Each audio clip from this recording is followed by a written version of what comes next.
जन गण मन अधिनायक जय हे भारत भाग्य विधाता।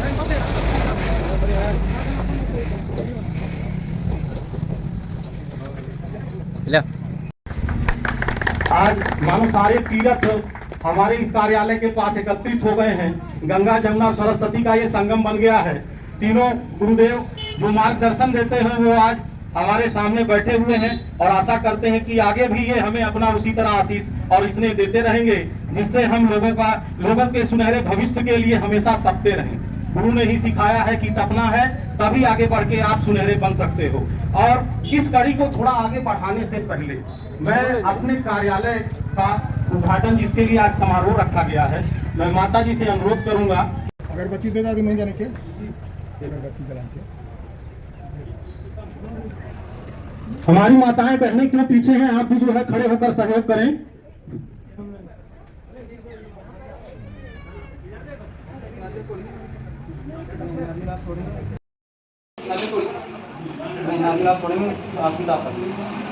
हाँ, नहीं, दोनों जन से हाथ पकड़वा के रिबन कटवाइए, क्योंकि अगरबत्ती हटा दीजिए। हाँ, नहीं, दोनों जन से हाथ पकड़वा के रिबन कटवाइए, क्योंकि अब अगरबत्ती हटा दीजिए। हाँ,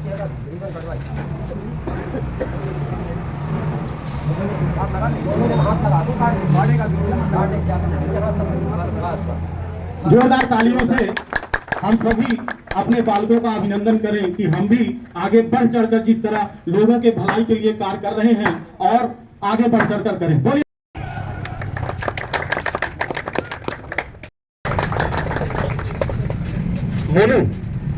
मोनू जी से आग्रह करूंगा कि आप भी माल्यार्पण द्वारा के सर जी का सम्मान करें।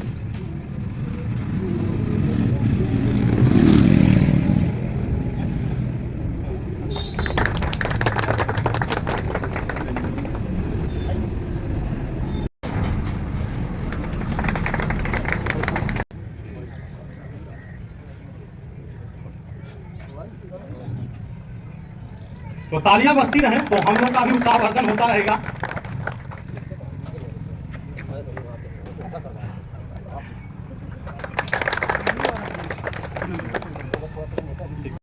के पीछे देश के जम्मू कश्मीर से लेकर कन्याकुमारी और भारत के सभी राज्य और केंद्र शासित राज्य के लोग इसमें शामिल हुए और इसका जो कार्य क्षेत्र है संपूर्ण भारत रजिस्ट्रार की ओर से स्वीकृत किया गया। पूरे देश में ये संस्था काम कर रही है और इसका जो मुख्य उद्देश्य था कि जो लोग कार्य में आगे आना चाहते हैं उसमें श्री मुनेन्द्र सिंह जी को सर्वसम्मति से नई दिल्ली में राष्ट्रीय अध्यक्ष घोषित किया गया था और राष्ट्रीय अध्यक्ष के होने के नाते कारगिल क्षेत्र से लेकर लेह लद्दाख में भी यह संस्था काम कर रही है। रीवा के हर युवक को यह कार्य का अवसर दिया गया है और इस बात को इन लोगों ने सिद्ध किया है कि हमारा एक युवक जो है 1000 युवक के बराबर काम करते हुए पूरे देश में राष्ट्रभक्ति जनसेवा के लिए कार्य करेगा। क्योंकि इसका मुख्य मुद्दा यही था कि हम संस्था के माध्यम से स्कूल कॉलेजेस ही नहीं बल्कि देश के हर कोने में राष्ट्रभक्ति की अलग जगाते हुए देश के हर कोने में राष्ट्रीय एकता, जन कल्याण, शिक्षा, सांस्कृतिक एवं अन्य कार्य को करने का हमारा जो संकल्प है उसको भाई मुनेन्द्र सिंह जी पूरा कर रहे हैं। जबलपुर से लेकर जहाँ भी कोई ऐसी बैठक होती है उस बैठक में उनका प्रतिनिधित्व विगत 3 वर्षों से राष्ट्रीय अध्यक्ष के रूप में रहा है और आने वाले समय में हर क्षेत्र के लोग जुड़े हुए हैं। अधिकारी एडिशनल कमिश्नर शेर सिंह रीवा के हैं और उन्होंने भी 3 दिन पहले मुनेन्द्र सिंह जी को विशेष धन्यवाद ज्ञापित किया क्योंकि वो स्वयं रीवा क्षेत्र के हैं और जबलपुर में इस समय एडिशनल कमिश्नर है, सीनियर IAS ऑफिसर है। तो राष्ट्रीय पर्व 15 अगस्त के इस पावन अवसर पर यह कार्यक्रम राष्ट्रभक्ति जन कल्याण चेतना से जुड़ा हुआ है। ये पूर्ण रूप से गैर राजनीतिक है और गैर राजनीतिक होने के कारण हर क्षेत्र में इसकी कार्य क्षमता बढ़ रही है। लोगों में सद्भावना, राष्ट्रीय एकता की भावना लाना के साथ ही साथ सर्वप्रथम सर्वधर्म की भावना भी संस्था के अंतर्गत जोड़ी गई है। देश का ऐसा कोई भी कार्य नहीं है जो हम लोग इस कार्य को कर सकते हैं। इस संस्था के द्वारा देश के हर कोने में 40 मजदूर 40 महिलाओं को एकत्रित करते हुए 35 साल पुराने जो कार्यक्रम चल रहे थे सेंट्रल गवर्नमेंट के, उस कार्यक्रम को भी किया जा रहा है। ऐसा कोई कार्य नहीं है जो हम संस्था के माध्यम से नहीं कर सकते हैं, क्योंकि यह संस्था राष्ट्रव्यापी अभियान के अंतर्गत जुड़ी हुई है।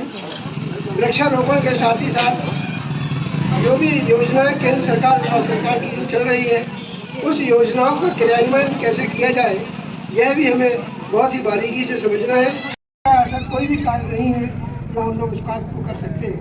इस संस्था के द्वारा देश के हर कोने में 40 मजदूर 40 महिलाओं को एकत्रित करते हुए 35 साल पुराने जो कार्यक्रम चल रहे थे सेंट्रल गवर्नमेंट के, उस कार्यक्रम को भी किया जा रहा है। ऐसा कोई कार्य नहीं है जो हम संस्था के माध्यम से नहीं कर मन में उत्पन्न होते हैं, जो मन को खिन्नित करते हैं और यदा कदा समाचार पत्रों में अशुभ समाचार आपको मिलता रहता है। तो अगर बच्चे इससे दूर रहेंगे तो माँ का भी आदर करेंगे, पिता का भी आदर करेंगे, समाज और राष्ट्र का भी आदर करेंगे। मैं दूसरे बिंदु में आता हूँ, एक है नारी सम्मान। इस नारी सम्मान में हमें एक बिंदु और जोड़ना है। अगर मैं इसको जोड़ता हूँ तो कोई ये ना सोचे कि केंद्र सरकार की योजना विशाल सिंह ने लॉन्च कर दी, बेटी पढ़ाओ बेटी बचाओ। आज के समय में न बेटा छोटा है न बेटी छोटी है। हर एक पोस्ट पर आप देखेंगे कि हर एक सम्मानित वो बहन है जो कभी हवाई जहाज भी उड़ाती है, वो सम्मानित बहन है जो आप तोप का गोला भी छोड़ती है, वो सम्मानित बहन है जो राष्ट्रपति के पद पे भी बैठ के हमारे देश का संचालन कर रही है। कि चलो वो कर रहा है तो करने दो, वो गलत कार्य कर रहा है तो करने दो, नहीं, अपना एक फर्ज बनता है कि हम उसे रोके और सदमार्ग पर ले आए। ये सिर्फ हमारे समिति के माध्यम से ही नहीं हो पाएगा। माताएं अपने शिशुओं को अगर लाड प्यार करती हैं तो थोड़ा सा अगर डांटेंगी, थोड़ा सा निगरानी करेंगी, तो जो समाज में अगर सरपंच साहब ग्राम चिंचवार के ये भी उपस्थित है, तो मैं एक बार पुनः डॉक्टर राजीव सर जी से अनुरोध करूंगा कि एक पौधा हमारे सरपंच साहब जी को भी आप भेंट दें। ये भी अपने दायरे में रह करके समाज कल्याण के लिए हर समय तत्पर रहते हैं और गांव में समानता स्थापित करने में अभी तक ये एक सफल युवा सरपंच है। एक बार जोरदार ताली होती है। तो ये भारत सरकार श्रम मंत्रालय की योजना है। भारत सरकार के अधिकारी जबलपुर से यहाँ पर आते हैं, उनके अंदर में 17 जिले होते हैं और उन श्रमिकों को सिर्फ कार्यक्रम सुनने का 300 रुपये दिया जाता है।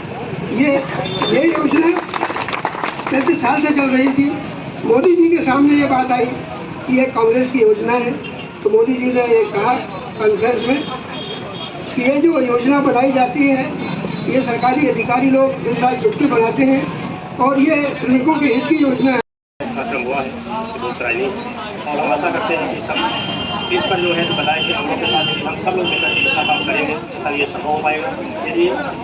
यदि सोचा जाए कि कोई कार्यक्रम करवाने से हो रही है, जैसे इसमें दिया गया है नशा मुक्ति, यदि हम नशा मुक्ति में सबको यदि अपना अपना ही बना लें कि हमें क्या छोड़ना है क्या करना है, यदि नशा भी कई प्रकार के होते हैं, तो उस पर अपन जो है तो कितना अमल करना है कितना नहीं करना है क्या है, तो उस पर यदि हम स्वयं विचार करके चलेंगे तब तो हम कुछ छोड़ पाएंगे और कर पाएंगे। यदि हम सोचें कि हम कार्यक्रम करने के बाद है और हम यदि उसको अपनाएंगे नहीं तो संभव नहीं है। जैसे उसमें अब दिया हुआ है मोबाइल का सदुपयोग है, यदि मोबाइल हर व्यक्ति यूज करता है तो उसका जो है कुछ अन्यथा से उपयोग कर लेते हैं और कुछ उपयोगी तो है ही है।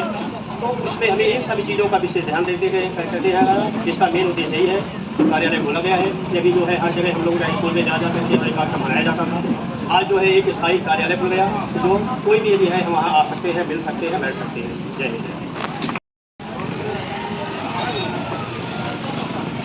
ये जो जन कल्याण का कार्यक्रम है ये बहुत ही अच्छा कर रहे हैं। हम सभी इसी कल्याण के लिए, विश्व कल्याण के लिए हम लोगों ने अपना ये जीवन दिया है।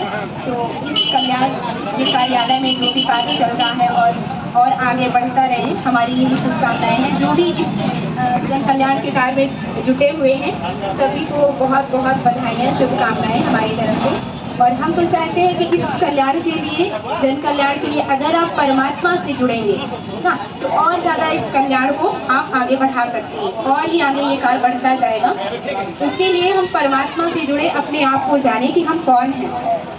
जब अपने आप को जानेंगे कि हम कौन हैं, इस शरीर को चलाने वाली एक चैतन्य शक्ति है जो इस शरीर को चलाती है, और इस शरीर को चलाने वाली आत्मा तो है, लेकिन आत्मा के पिता निराकार परमात्मा है। उस परमात्मा को हमें सुबह शाम रोज 5 मिनट याद करना है, और याद करके हमें क्या करना है, सिर्फ 5 मिनट सुबह हमें सारे विश्व के लिए यही सोचना है कि हे परम पिता परमात्मा, विश्व का कल्याण हो। हे परम पिता परमात्मा, विश्व का कल्याण हो, सबका भला हो, सब सुखी हो, सब निरोगी हो। अगर आप सब सुबह और शाम 5 मिनट सिर्फ समय देंगे और ये विचार है ना, सबके लिए ये दुआएं देंगे, तो अवश्य ही ये कार्य आगे बढ़ता जाएगा। ओम शांति। सर्वप्रथम आप सभी ग्रामवासियों को जन कल्याण साई टीम को 15 अगस्त की हार्दिक शुभकामनाएं देता हूं। आज बहुत ही अच्छा नेक काम जो है मुनीन भैया और विशाल भैया ने किया है। जन कल्याण देशभक्ति युवा मंडल की तरफ से ग्राम पंचायत छिजवार में कार्यालय का आज उद्घाटन किया गया है। बहुत ही अच्छी बात है।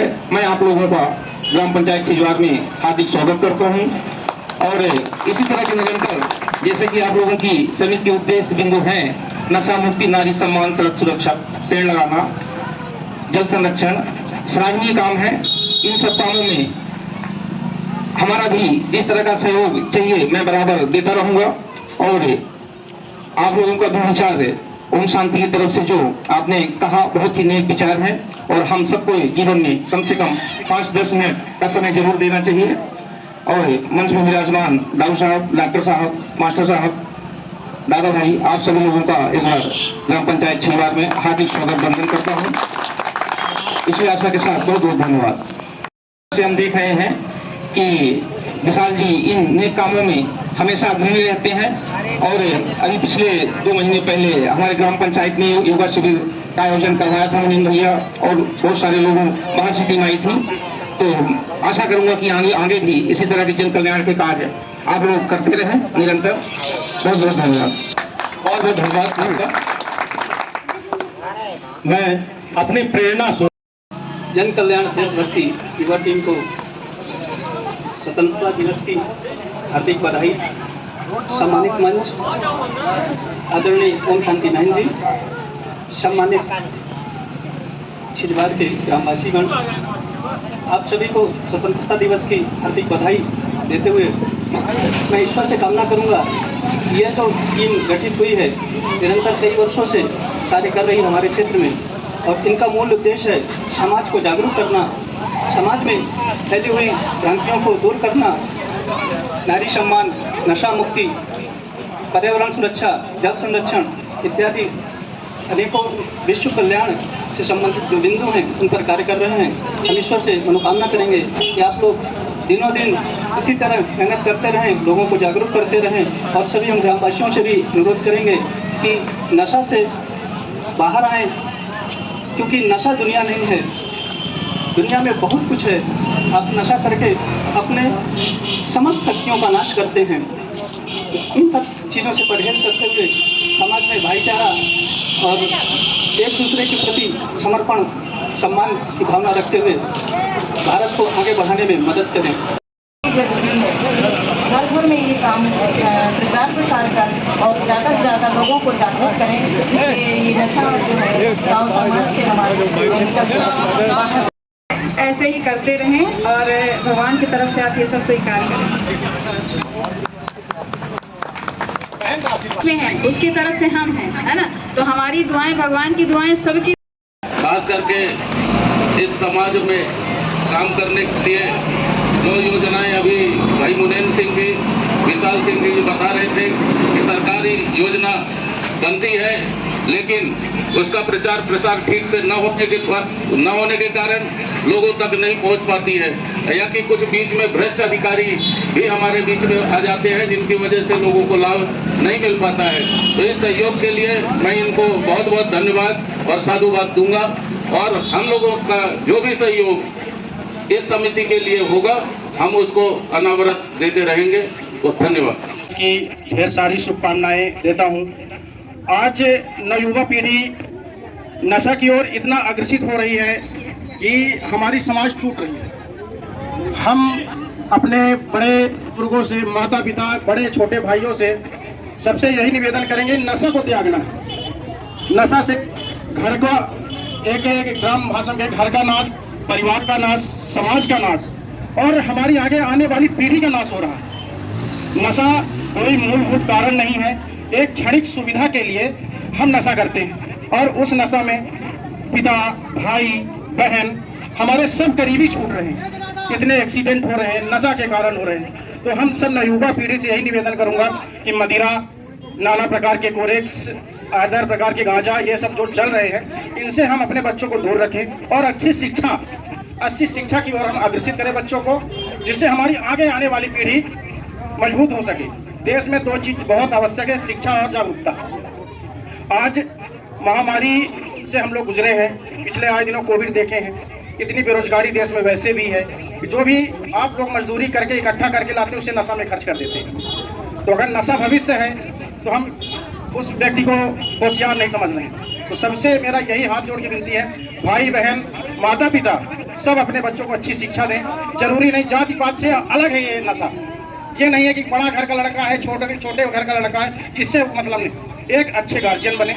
और ये जो हमारे मुनिंद्र भैया ने ये जो ट्रस्ट ये खोले हैं, इससे आप लोग को समय समय में जागरूकता और समाज में हमारे मुनिंद्र भैया अच्छे समाज सेवी हैं, पत्रकार भी हैं और हमारे इनसे बचपन से इनसे हमारा ताल्लुकात है, साथ में पढ़े भी हैं। इनका मार्गदर्शन हमेशा अच्छा रहेगा और हम इनके भविष्य के लिए उज्जवल कामना करते हैं।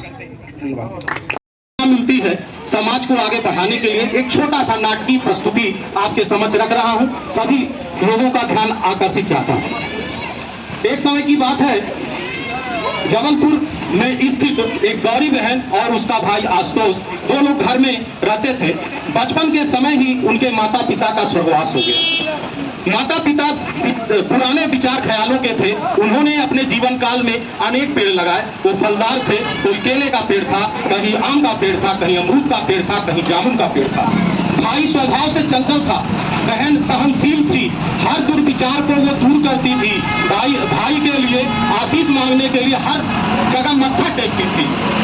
एक दिन ऐसा होता है कि वो जब धीरे धीरे बड़े होते हैं, युवा अवस्था को प्राप्त होते हैं, तो जिज्ञासा उठती है। जब उनका पैसे का थोड़ा भी ईश्वर बढ़ा देते हैं, बिजनेस उनका बढ़ा देते हैं, फूलों का वो बिजनेस करते थे। वो दिनहीन अवस्था से धीरे धीरे ऊपर उभरते हैं और एक इच्छा सी जाहिर होती है। बहन कहती है, भैया मैंने सिर्फ फोटो में देखा है कि आगरा में ताजमहल है। भैया मैंने दिल्ली में देखा है फोटो में कि वहाँ लाल किला है। भैया मैंने दिल्ली में देखा है वहाँ सांसद है। एक बार मेरी इच्छा है कि मैं उसे अपनी आंखों से देखूं। भाई ने सुना और भाई और दिन रात काम करने लगा, लेकिन चंचल था स्वभाव का। धीरे धीरे उसके पास गाड़ियां आ गई, साधन आ गए, रख लिया, लेकिन चंचलता नहीं गई। कुरीतियों में फंस करके वो नशा भी करने लगा, गलत संगत में भी पड़ गया। एक दिन उसकी व्यवस्था होती है, वो बोलता है, बहन चल, आज तुझे मैं 1 मिनट में दिल्ली और 2 मिनट में आगरा घुमाता हूँ। बहन ने ऐसा, इतनी जल्दबाजी ठीक नहीं, जल्दी का काम हमेशा खतरनाक ही होता है, उसका परिणाम अच्छा नहीं मिलता है। भाई बहन की इस बात को उसने ध्यान नहीं दिया और बोला, चलो बहना आज हम चलते हैं। वो बॉक्सर गाड़ी मोटरसाइकिल पर बैठाता है और जो नियमित स्पीड हर हाईवे पे लिखी होती है उसकी दुगनी स्पीड पे वो चलता है। बहन के बार बार टोकने से, भैया धीरे चलो, भैया धीरे चलो, तुम्हारे सिवा मेरा इस जीवन में कोई नहीं है, तुम्हारा साथ है तो मैं जीवित हूँ। भैया बोला, तुम बैठो ना, तुमको मैं आज दिल्ली घुमाऊंगा, आगरा घुमाऊंगा और वहां पे जो प्रसिद्ध पकवान है मैं उसे भी खिलाऊंगा। ये कहकर वो चलता रहा, मोड़ आती रही, काटता रहा, गाड़ियां एकदम उसके पास से सन सन निकल रही हैं। बहन बार बार टोक रही है। वो बोला, कस के पकड़, भी उसी का साथ देता है जो सत्य रास्ते पर होता है। आगे से एक डंपर आती है और एक झटका लगता है, बहन नाली में जाके गिरती है। भाई उस डंपर के चक्के में आकर के उसकी पैर टूट जाता है, कट जाता है, भाग अलग हो जाता है। बहन के न कोई रिश्तेदार थे, न कोई हित बंधु थे। वो बहन रोती है, बिलखती है उस रास्ते पे सबसे हेल्प मांगती है कि भैया कोई तो अस्पताल पहुंचा दो, बाबूजी कोई तो अस्पताल पहुंचा दो। बहन की इस करुणाजनक भाव को भी देख करके लोगों के अंदर मानुषता नहीं पनपती, कोई भी अस्पताल नहीं ले जाता है। बहन को एक केले बेचने वाला ठेला वाला, वो उसके अंदर करुणा आ गई, उसने कहा बहन मैं ठेले पे ले जा सकता हूं, मेरे पास पैसा नहीं है। 10 किलोमीटर तक ठेले वाला और उसकी चोटिल बहन उसे ठेले से अस्पताल लेके जाती है, तब तक देर हो जाती है। देर यूं हो जाती है कि उसके पैर की नसें सिकुड़ने लगती हैं, फट जाती हैं।